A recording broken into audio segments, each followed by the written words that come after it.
जय श्री राम। मार्कंडे पुराण की जय। राजा नरीशयंत और दम का चरित्र। मार्कंडे जी कहते हैं, मरुत के 18 पुत्रों में नरीशयंत्र सबसे ज्येष्ठ और श्रेष्ठ थे। क्षत्रियों में श्रेष्ठ महाराज मरुत ने 85,000 वर्षों तक समूची पृथ्वी का राज्य किया। धर्मपूर्वक राज्य का पालन और उत्तोत्तम यज्ञों का अनुष्ठान करके मरुत ने अपने ज्येष्ठ पुत्र नरियश्यंत को राज्य पद पर अभिषिक्त कर दिया और स्वयं वन में चले गए। वहां एकाग्रचित होकर उन्होंने बड़ी भारी तपस्या की और अपने सुयश से पृथ्वी और आकाश को व्यापक करके वह स्वर्ग लोक में चले गए। तदंतर उनके बुद्धिमान पुत्र नरीशयंत ने अपने पिता तथा अन्य पूर्वजों के चरित्र की आलोचना करके मन ही मन सोचा, वंश की मान मर्यादा का पालन, लज्जा की रक्षा, शत्रुओं का क्रोध, सबको अपने धर्म में लगाना और युद्ध में कभी पीठ ना दिखाना, इन सब बातों का मेरे पूर्व पुरुषों ने तथा पिताजी ने जैसा पालन किया है वैसा दूसरा कौन कर सकता है। मेरे पूर्वजों ने कौन ऐसा शुभ कर्म नहीं किया है जिसको मैं करूं। वह बड़े बड़े यज्ञ करने वाले, जितेंद्रिय, संग्राम में पीछे से ना हटने वाले, बड़े बड़े युद्धों में भाग लेने वाले तथा अनुपम पुरुषार्थी थे। मैं निष्काम कर्म का अनुष्ठान करूंगा। मेरे पहले के राजाओं ने स्वयं ही निरंतर यज्ञों का अनुष्ठान किया है, दूसरों से नहीं कराया है। मैं ऐसा करूंगा जिससे दूसरे भी यज्ञ करें। यो विचार कर महाराज नरीशयंत ने धन दान से सुशोभित एक ऐसा यज्ञ किया जिसके समान यज्ञ दूसरे किसी ने नहीं किया था। उन्होंने ब्राह्मणों के जीवन निर्वाह के लिए बहुत बड़ी संपत्ति देकर उसकी अपेक्षा 100 गुना अत्र दान किया। इस भूमि पर रहने वाले प्रत्येक ब्राह्मण को धन और अत्र देने के अतिरिक्त गौ, वस्त्र, आभूषण तथा धन्य भंडार आदि भी दिए। इसके बाद जब राजा ने दूसरा यज्ञ आरंभ करना चाहा, तब इसके लिए उन्हें कई ब्राह्मण ही नहीं मिले। वह जिस जिस ब्राह्मण का वरण करते वही उत्तर देता, हम तो स्वयं ही यज्ञ कर रहे हैं, आप दूसरे किसी ब्राह्मण का वरण कीजिए। आपने पहले यज्ञ में हमें इतना धन दे दिया है जो अनेक यज्ञ करने पर भी समाप्त नहीं होगा। अब हमें और धन की आवश्यकता नहीं। जब एक भी ऋत्वज ब्राह्मण नहीं मिला, तब महाराज ने वही वेदी में दान देने का अयोग्य योजन किया। तथापि धन से घर भरा रहने के कारण ब्राह्मणों ने वह दान नहीं ग्रहण किया। उस समय राजा ने यह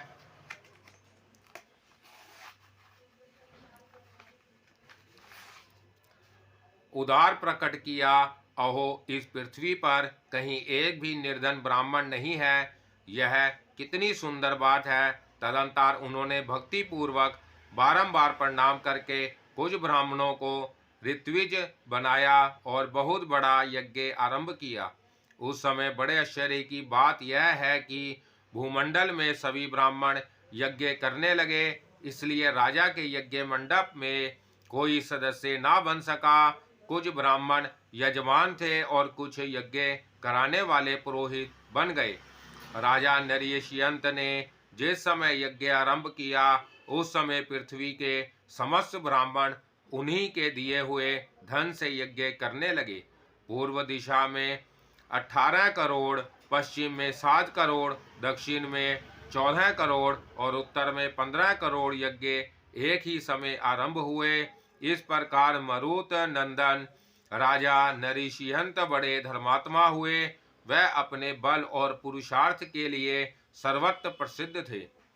नरीशयंत के दम नामक पुत्र हुआ जो दुष्ट शत्रुओं का दमन करने वाला था। उसमें इंद्र के समान बल और मुनियों के समान दया एवं शील था। प्रभु की कन्या इंद्रसेना नरीशयंत की पत्नी थी। उसी के गर्भ से दम का जन्म हुआ था। उस महायशस्वी पुत्र ने 9 वर्षों तक माता के गर्भ में रहकर उसके द्वारा दम का पालन कराया तथा स्वयं भी दमनशील था, इसलिए त्रिकालवेता पुरोहित ने उसका नाम दम रखा। राजकुमार दम ने दैत्यराज वृषपर्वा से संपूर्ण धनुर्वेद की शिक्षा पाई। तपोवना निवासी दैत्यराज दुंदुभि से संपूर्ण अस्त्र प्राप्त किए। महर्षि शक्ति से वेदों तथा समस्त वेदांगों का अध्ययन किया और राजश्री हर्षि सेना से योग विधा प्राप्त की। वह सुंदर रूपवान महात्मा अस्त्र विधा के ज्ञाता और महान बलवान थे। अतः राजकुमारी सुमना ने पिता द्वारा आयोजित स्वयंवर में उन्हें अपना पति चुन लिया। वह दार्शन देश के बलवान राजा चरुवर्मा की पुत्री थी। उसकी प्राप्ति के लिए वहां जितने राजा आए थे सब देखते ही रह गए और उसने दम का वरण कर लिया। महामंत्र राजकुमार महानंद, जो बड़ा बलवान और पराक्रमी था, सुमना के प्रति अनुरक्त हो गया था। इसी प्रकार विदर्भ देश के राजा सनक्रनंदन का राजकुमार वपुषमान तथा उदार बुद्धि महाधनु भी सुमना की ओर आकृष्ट थे। उन सब ने देखा सुमना ने दुष्ट शत्रुओं का दमन करने वाले दम का वरण कर लिया। तब काम से मोहित होकर आपस में सलाह की, हम लोग इस सुंदरी कन्या को बलपूर्वक पकड़कर घर ले चलें। वहां यह स्वयंवर की विधि से हम में से जिसको वरण करेगी उसी की पत्नी होगी। ऐसा निश्चय करके उन तीनों राजकुमारों ने दम के पास खड़ी हुई उस सुंदरी कन्या को पकड़ लिया। उस समय जो राजा दम के पक्ष में थे उन्होंने बड़ा कोलाहल मचाया। कुछ लोग कुपित होकर रह गए और कुछ लोग मध्यस्थ बन गए। इस घटना से दम के चित्त में तनिक भी घबराहट नहीं हुई। उन्होंने चारों ओर खड़े हुए राजाओं को देखकर कहा, भूपालगण स्वयंवर की धार्मिक कार्यों में गणना है, किंतु वह वास्तव में अधर्म है या धर्म। इस कन्या को इन लोगों ने जो बलपूर्वक पकड़ लिया है, यह उचित है या अनुचित? यदि स्वयंवर अधर्म है तब तो मुझे इससे कोई मतलब नहीं है, यह भले ही दूसरे की पत्नी हो जाए, किंतु यदि वह धर्म है तब तो यह मेरी पत्नी हो चुकी। उस दशा में इन प्राणों को धारण करके क्या होगा जो शत्रु की उपेक्षा करके बचाए जाते हैं। तब दार्शन नरेश चरुवर्मा ने कोलाहल शांत कराकर सभासदों से पूछा, राजाओं, दम ने यह धर्म और अधर्म से संबंध रखने वाली बात पूछी है, इसका उत्तर आप लोग दें, जिससे इनके और मेरे धर्म का लोप ना हो। तब कुछ राजाओं ने कहा, परस्पर अनुराग होने पर गंधर्व विवाह का निधान है, परंतु यह क्षत्रियों के लिए ही विहित है, वैश्य शूद्र और ब्राह्मणों के लिए नहीं। दम का वरण कर लेने से आपकी इस कन्या का गंधर्व विवाह संपत्र हो गया। इस प्रकार धर्म की दृष्टि से आपकी पुत्री दम की पत्नी हो चुकी। जो मोहवश इसके विपरीत आचरण करता है वह कामासक्त है। यह सुनकर दम के नेत्र क्रोध से लाल हो गए। उन्होंने धनुष को चढ़ाया और यह वचन कहा, यदि मेरी पत्नी मेरे देखते देखते बलवान राजाओं के द्वारा हर ली जाए तो मुझे जैसे नपुंसक के उत्तम कुल से तथा इन दोनों भुजाओं से क्या लाभ होगा।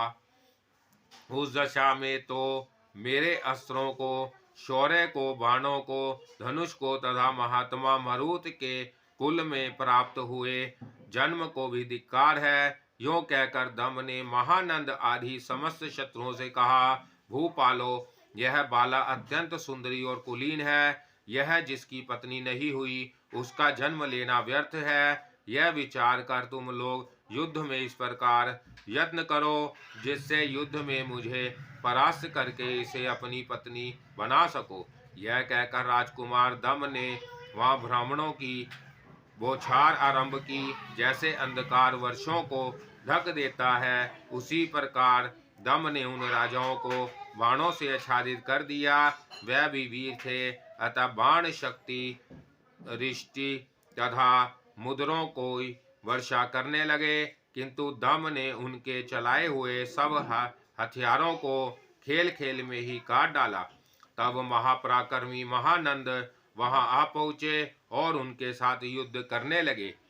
तब दम ने उसकी छाती में एक कालाग्नि के समान भयंकर बाण मारा। उससे उसकी छाती विदीर्ण हो गई, तो भी उसने एक बाण को खींचकर निकाल दिया और दम के ऊपर चमचमाती हुई तलवार फेंकी।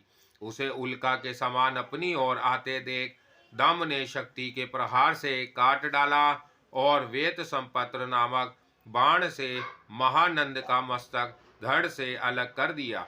महानंद के मारे जाने पर अधिकांश राजा पीठ दिखाकर भाग गए। केवल कुनिडनपुर का स्वामी वपुषमान डटा रहा और दम के साथ युद्ध करने लगा।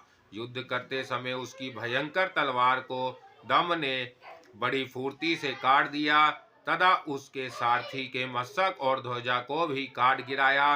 तलवार कट जाने पर वपुषमान ने एक गदा उठाई जिसमें बहुत सी कटियां गड़ी हुई थी, किंतु दम ने उसको भी उसके हाथ में ही काट डाला। फिर वपुषमान ज्यों ही कोई श्रेष्ठ आयुध हाथ में लेने लगा, त्यों ही दम ने उसे बाणों से बींधकर पृथ्वी पर गिरा दिया।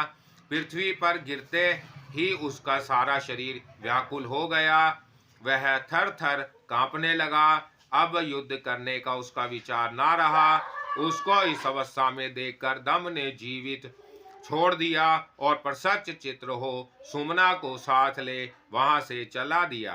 तब दार्शन देश के राजा चरुवर्मा ने प्रसन्न होकर दम और सुमना का विधि पूर्वक विवाह कर दिया। तदंतर कुछ काल ठहरने के पश्चात दम अपनी स्त्री सहित अपने घर को चले गए। दार्शन राज ने भी बहुत से हाथी घोड़े रथ गो खच्चर ऊंट दास दासियां वस्त्र आभूषण और धनुष आदि श्रेष्ठ सामग्री तथा बहुत से बर्तन दहेज में देकर वर वधु को विदा किया। महामुने दम सुमना को पत्नी रूप में पाकर बड़े प्रसन्न थे। घर आकर उन्होंने माता पिता के चरणों में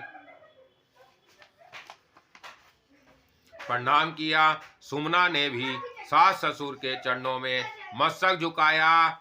तब उन दोनों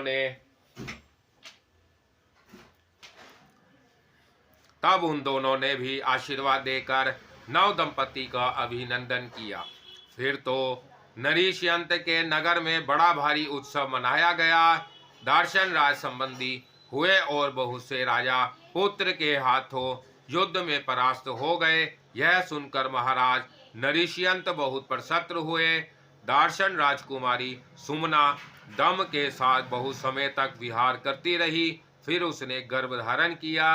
राजा नरीश्यंत भी सब भोगों का भोग कर वृद्धावस्था में पहुंच चुके थे, इसलिए वह दम को राज्य पद पर अभिषिक्त करके स्वयं वन में चले गए। उनकी यशस्वी पत्नी इंद्रसेना ने भी उनका ही अनुसरण किया। नरीश्यंत्र वहां वानप्रस्थ के नियमों का पालन करते हुए रहने लगे। एक दिन दक्षिण देश का दुराचारी राजकुमार वपुषमान, जो सनक्रंदन का पुत्र था, थोड़ी सी सेना साथ ले वन में शिकार खेलने के लिए गया। उसने तपस्वी नरीश्यंत तथा उनकी पत्नी इंद्रसेना को तपस्या से अत्यंत दुर्बल देखकर पूछा, आप वानप्रस्थ आश्रम में स्थित ब्राह्मण क्षत्रिय अथवा वैश्य है? मुझे बताइए। राजा नरीश्यंत ने मौन व्रत धारण कर लिया था, इसलिए उन्होंने कुछ उत्तर नहीं दिया, किंतु उनकी पत्नी इंद्रसेना ने सब बातें सच सच बता दी। परिचय पाकर वपुषमान ने सोचा, अब तो मैं अपने शत्रु के पिता को पा गया हूँ। यह विचार कर उसने कुपित हो नरीश्यंत्र की जटा पकड़ ली। इंद्रसेना आंसू बहाती हुई गद कंठ से रोने और हाहाकार करने लगी। वपुषमान ने मयान से तलवार निकाल ली और यह बात कही, जिसने युद्ध में मुझे परास्त किया और मेरी सुमना को हर लिया, उस दम के पिता को आज मैं मार डालूंगा। अब वह आकर इनकी रक्षा करे। यों कहकर उस दुराचारी ने इंद्रसेना को रोती बिलखती छोड़ नरिष्यंत का मस्तक काट डाला। तब समस्त मुनि तथा अन्य वानवासी भी उसे धिक्कारने लगे। वह पूषमान अपने नगर को लौट गया। उसके चले जाने पर इंद्रसेना ने एक शूद्र तपस्वी को अपने पुत्र के पास भेजा और कहा, तुम शीघ्र जाकर मेरे पुत्र से यह सब हाल कहो। मेरा संदेह इस प्रकार कहना, महाराज की इस प्रकार तिरस्कारपूर्ण हिंसा देखकर मैं बहुत दुखी हूँ। राजा होने का अधिकार उसी को है जो चारों वर्णों और आश्रमों की रक्षा करे। तुम जो तपस्वियों की रक्षा नहीं करते, क्या यही तुम्हारे लिए उचित है? तुम्हारे महाराज नरीशयंत के विषय में यह बात प्रसिद्ध हो गई कि बिना किसी अपराध के उनके केश पकड़कर वपुषमान ने उनकी हत्या की। ऐसी स्थिति में तुम वही कार्य करो जिससे तुम्हारे धर्म का लोप ना हो। इससे आगे मुझे कुछ नहीं कहना है, क्योंकि मैं तपस्विनी हूँ। तुम्हारे मंत्री वीर तथा सब शास्त्रों के ज्ञाता हैं। उन सब के साथ विचार करके इस समय जो करना उचित हो वह करो। अपने पिता शक्ति को राक्षस के हाथ से मारा गया सुनकर महर्षि पराशर ने समस्त राक्षस कुल को अग्निकुंड में होम कर भस्म कर दिया था। मैं तो ऐसा मानती हूँ कि तुम्हारे पिता नहीं तुम मारे गए, उनके ऊपर नहीं तुम्हारे ऊपर वह तलवार गिरी है। यह तुम्हारी ही मर्यादा का उल्लंघन किया गया है। अब तुम्हें भृत्य कुटुंब और बंधु बांधवों सहित व पूषमान के प्रति जो बर्ताव करना उचित हो वह करो। इस प्रकार संदेश दे इंद्रसेना ने शूद्र तपस्वी को विदा किया और स्वयं पति के शरीर को गोद में ले वह अग्नि में प्रवेश कर गई। इंद्रसेना की आज्ञा के अनुसार शूद्र तापस ने वहां जाकर धम्म से उनके पिता के मारे जाने का सब समाचार कहा। यह सुनकर दम क्रोध से जल उठा। जैसे ही डालने पर आग प्रज्वलित हो उठती है, उसी प्रकार दम क्रोध अग्नि से जलते हुए हाथ से हाथ मलते लगे और इस प्रकार बोले, ओह मुझ पुत्र के जीते जी उस नरशंस व पूषमान ने मेरे पिता को अनाथ की भांति मार डाला और इस प्रकार मेरे कुल का अपमान किया। यदि मैं बैठकर शोक मनाऊं या क्षमा कर दूं तो यह मेरी नपुंसकता है। दुष्टों का दमन और साधु पुरुषों का पालन यही मेरा कर्तव्य है। मेरे पिता को मारा गया देखकर भी यदि शत्रु जीवित हैं तो अब हाँ तात कहकर बहुत अधिक विलाप करने से क्या होगा। इस समय जो करना आवश्यक है वही मैं करूँगा। उस कायर पापी व दुष्ट दक्षिण देश निवासी शत्रु को युद्ध में मारकर संपूर्ण पृथ्वी का राज्य भोगूंगा। यदि उसे ना मार सका तो स्वयं ही अग्नि में प्रवेश कर जाऊंगा। यदि देवराज इंद्र हाथ में व्रज लिए स्वयं ही उस युद्ध में पधारे, भयंकर दंड लिए साक्षात यमराज भी कुपित होकर आ जाएं, कुबेर वरुण और सूर्य भी व पूषमान की रक्षा का यत्न करें, तो भी मैं अपने तीखे बाणों से उसका वध कर डालूंगा। जो नित्यात्मा निर्दोष वनवासी अपने आप गिरे हुए फल का हार करने वाले तथा सब प्राणियों के मित्र थे, ऐसे मेरे पिता की जिसने मुझ जैसे शक्तिशाली पुत्र के रहते हुए हिंसा की है, उसके मांस और रक्त से आज ग्रद तृप्त हो। इस प्रकार प्रतिज्ञा करके नरिष्यंत कुमार दम ने मंत्रियों तथा पुरोहितों को बुलाकर कहा, शूद्र तपस्वी ने जो समाचार कहा है उसे आप लोगों ने सुन लिया होगा। पिताजी तो स्वर्ग धाम में आ पहुँचे। अब मेरे लिए जो उचित हो सो बताओ। आज मैं वही करूँगा जिसके लिए मेरी माता ने आज्ञा दी है। हाथी घोड़े रथ और पैदल से युक्त चतुरंगिनी सेना तैयार करो। पिता के वैर का बदला लिए बिना, पिता के हत्यारे का प्राण लिए बिना तथा माता जी की आज्ञा का पालन किए बिना मुझे जीवित रहने का उत्साह नहीं है। राजा की यह बात सुनकर हित्रचित्र हुए मंत्रियों ने सेवकों और वाहनों सहित सेना को कूच के लिए तैयार किया और त्रिकालवेता पुरोहित से आशीर्वाद ले सब लोग तलवार, शक्ति और ऋषि आदि आयुध लिए नगर से बाहर निकले। महाराज दम नागराज की भांति फुफकारते हुए वपुषमान की ओर चले। उन्होंने वपुषमान के सीमार राक्षसों तथा समांतों का वध करते हुए बड़े वेग से दक्षिण दिशा में चढ़ाई की। सन क्रंदनु धन कुमार वपुषमान को यह पता लग गया कि दम दल सहित आ रहा है। इससे उसके मन की तनिक भी भय या कंपा नहीं हुआ। उसने भी अपनी सेना को युद्ध के लिए तैयार होने का आदेश दिया और नगर से बाहर निकलकर दम के पास दूत भेजा। दूत ने वहां जाकर कहा, क्षत्रिय धम, तू शीघ्रता पूर्वक मेरे समीप आ। नरियश्यंत अपनी स्त्री के साथ मेरी प्रतीक्षा करते हैं। मेरी भुजाओं से छूटे हुए बाण जो शान पर चढ़कर तीक्ष्ण किए गए हैं, तेरे शरीर में घुसकर युद्ध में तेरा रक्तपान करेंगे। दूत की कही हुई सारी बातें सुनकर दम ने अपनी पूर्वोक्त प्रतिज्ञा का पुनः स्मरण किया और सर्प की भांति फुफकारते हुए वेग से पैर बढ़ाया। कुनिडंडनपुर के पास पहुंचकर दम ने वपुषमान को युद्ध के लिए ललकारा। फिर तो दोनों ने भयंकर संग्राम छिड़ गया। रथी रथ सवार के साथ, हाथी सवार के साथ और घुड़सवार के साथ भिड़ गए। इस प्रकार समस्त देवताओं, सिद्धों और गंधर्व आदि के देखते देखते दोनों दलों में घमासान युद्ध हुआ। जब दम क्रोध पूर्वक युद्ध करने लगे, उस समय पृथ्वी कांप उठी। कोई हाथीवार, रथी या घुड़सवार ऐसा नहीं मिला जो उनका बाण सह सके। तदंतर वपुषमान का सेनापति दम के साथ युद्ध करने लगा। दम ने अपने बाण से उसकी छाती में गहरी चोट पहुंचाई, जिससे वह गिरकर प्राणों से हाथ धो बैठा। सेनाध्यक्ष के गिरते ही राज सहित सारी सेना में भगदड़ पड़ गई।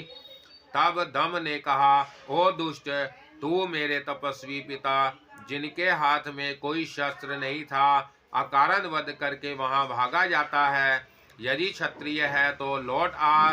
तब वपुषमान अपने छोटे भाई के साथ लौट आया। साथ में उसके पुत्र, संबंधी तथा बंधु बांधव भी थे। वह रथ पर आरूढ़ हो दम के साथ युद्ध करने लगा। दम अपने पिता के वध से कुपित हो रहे थे। उन्होंने वपुषमान के चलाए हुए समस्त बाणों को काट डाला और उसके अंग प्रत्यंग को बीध डाला। फिर एक एक बाण मारकर उसके साथ पुत्रों, भाइयों, संबंधियों तथा मित्रों को यमराज के घर भेज दिया। पुत्रों और भाइयों के मारे जाने पर वपुषमान को बड़ा क्रोध हुआ और वह सर्पों के समान विषैले बाणों से दम के साथ युद्ध करने लगा। दम ने उसके बाणों को काट डाला और उसने भी दम के बाण टुकड़े टुकड़े कर डाले। दोनों ही अत्यंत क्रोध में भरकर एक दूसरे को मार डालने की इच्छा से लड़ रहे थे। परस्पर वह बाणों की चोट से दोनों के धनुष कट गए। फिर दोनों तलवार हाथ में लेकर पैंतरे बदलने लगे। दम ने क्षण भर अपने मरे हुए पिता का ध्यान किया, फिर दौड़कर वपुषमान की चोटी पकड़ ली। तत्पश्चात उसे धरती पर पटक कर एक पैर से उसका गला दबा दिया और अपनी भुजा उठाकर कहा, समस्त देवता, मनुष्य, सिद्ध और नाग देखें, मैं इस नीच क्षत्रिय वपुषमान की छाती चीरे डालता हूँ। यों कहकर दम ने अपनी तलवार से उसकी छाती चीर डाली। इस प्रकार अपने पिता के वैर का बदला लेकर वह पुनः अपने नगर लौट आए। सूर्यवंश के राजा ऐसे ही पराक्रमी हुए।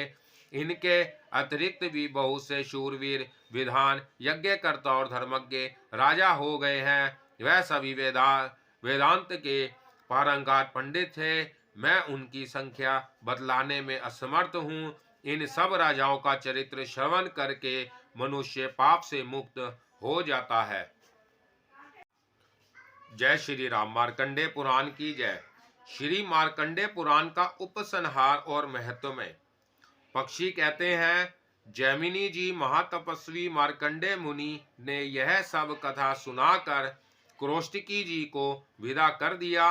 उसके बाद मध्यकाल की क्रिया सपत्र की। महामुने हमने भी उनसे जो कुछ सुना था वह सब आपको कह सुनाया। यह अनाधि सिद्धि पुराण ब्रह्मा जी ने पहले मार्कंडे जी मुनि को सुनाया था, वही हमने आपसे कहा है। यह पुण्य में अपवित्र, आयुवर्धक तथा संपूर्ण कामनाओं को सिद्ध करने वाला है। जो इसका पाठ और श्रवण करते हैं वह सब पापों से मुक्त हो जाते हैं। आपने प्रारंभ में जो कई प्रश्न किए थे उसके उत्तर में हमने पिता पुत्र संवाद, ब्रह्मा जी के द्वारा रची हुई सृष्टि, मनुओं की उत्पत्ति तथा राजाओं के चरित्र सुनाए। यह सब बात तो हम बता चुके। अब आप और क्या सुनना चाहते हैं? जो मनुष्य इन सब प्रसंगों का श्रवण तथा जन समुदाय में पाठ करता है वह सब पापों से मुक्त होकर ब्रह्म में लीन हो जाता है। पितामह ब्रह्मा जी ने जो 18 पुराण कहे हैं उनमें इस विख्यात मार्कंडे पुराण को 7वां पुराण समझना चाहिए। पहला ब्रह्मा पुराण, दूसरा पद्म पुराण, तीसरा विष्णु पुराण, चौथा शिव पुराण, पांचवा श्री भागवत पुराण, छठा नारदीय पुराण, सातवां मार्कंडे पुराण, आठवां अग्नि पुराण, नौवां भविष्य पुराण, 10वां ब्रह्मा विवर्त पुराण, 11वां नरसिंह पुराण, 12वां वराह पुराण, 13वां पुराण सकंद पुराण, 14वां वामन पुराण, 15वां क्रूम पुराण, 16वां मत्स्य पुराण, 17वां गरुड़ पुराण और 18वां ब्रह्मांड पुराण माना गया है। जो प्रतिदिन 18 पुराणों का नाम लेता तथा प्रतिदिन तीनों समय उनका जप करता है उसे अश्वमेध यज्ञ का फल मिलता है। मार्कंडे पुराण चांद प्रश्नों से युक्त है।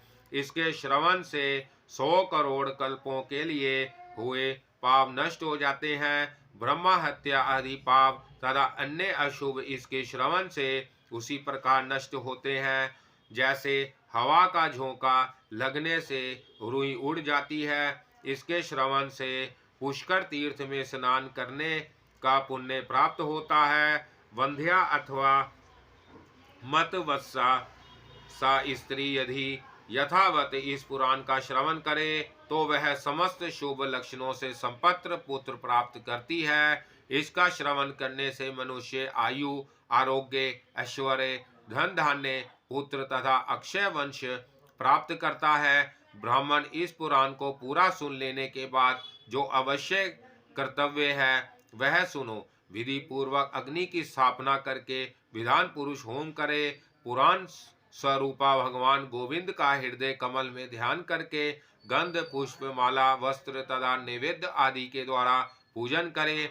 वाचक की पत्नी सहित पूजा करे। तत्पश्चात उन्हें दूध देने वाली सत्वस्वा 100 गो, खेती से भरी हुई भूमि, सुवर्ण तथा चांदी आदि वस्तुएं यथाशक्ति दान करनी चाहिए। राजाओं को उचित है कि उन्हें ग्राम आदि तथा सवारी भी दे। वाचक को संतुष्ट करके उसके द्वारा स्वास्तिक कहलाए। जो वाचक की पूजा ना करके एक श्लोक भी सुनता है वह उसके पुण्य का भागी नहीं होता। विधानों ने उसे शास्त्र चोर कहा है। मार्कंडे पुराण की समाप्ति पर भारी उत्सव कराए और सब पापों से मुक्त होने के लिए दूध देने वाली गोदान करे। साथ ही सपत्नीक ब्राह्मण को वस्त्र, रत्न, कुंडल, अंग, पगड़ी, ओढ़ने बिछाने आदि सहित शैया, जूता, कमंडलू, सोने की अंगूठी, सप्तधान्य, भोजन के लिए कांसे की थाली और धृत पात्र दान करे। ऐसा करने से मनुष्य कृतकृत्य हो जाता है। जो उत्तम विधि के साथ इसका श्रवण करता है वह 1000 अश्वमेघ और 100 राजसूय यज्ञों का फल पाता है। उसे ना यमराज से भय होता है न नरकों से। वह मनुष्य सब पापों से मुक्त होकर कृतार्थ हो जाता है। इस पृथ्वी पर उसकी वंश परंपरा सदा कायम रहती है तथा वह इंद्रलोक एवं सनातन ब्राह्मण लोक में जाता है। वहां से पुनः च्युत होकर मनुष्य योनि में उसे नहीं आना पड़ता। इस पुराण के श्रवण से ही मनुष्य परम योग प्राप्त कर लेता है। नास्तिक, वेद निंदक, शूद्र, गुरुद्रोही, व्रत भंग करने वाले, माता पिता के त्यागी, सुवर्ण चोर, मर्यादा भंग करने वाले तथा जाति को कलंकित करने वाले पुरुषों को प्राण कंठ में आ जाए तो भी इस पुराण का उपदेश नहीं देना चाहिए। यदि लोभ, मोह अथवा विशेष भय के कारण कोई उक्त मनुष्यों को यह पुराण सुनाता अथवा पढ़ता है तो वह निश्चय ही नरक में पड़ता है। जैमिनी बोले, पक्षियों, महाभारत में मेरे जिस संदेश का निवारण नहीं हो सका उसका निवारण आप लोगों ने मित्र भाव से किया है। ऐसा दूसरा कौन करेगा। आप लोग दीर्घायु, निरोग तथा उत्तम वृत्ति से युक्त हो। संख्या योग में आपकी बुद्धि अविचल भाव से स्थित रहे। पिता के शाप जनित दोष से जो आपके मन में दुख रहता है वह दूर हो जाए। यों कहकर महाभाग जैमिनी उस श्रेष्ठ पक्षियों की प्रशंसा करके अपने आश्रम पे चले गए। वह उन पक्षियों द्वारा किए हुए परम उद्धार उपदेश का सदा चिंतन करने लगे। श्री मार्कंडेय पुराण समाप्त। श्री मार्कंडेय पुराण की जय। आज 27 फरवरी 2024 को मैंने मार्कंडेय पुराण समाप्त किया।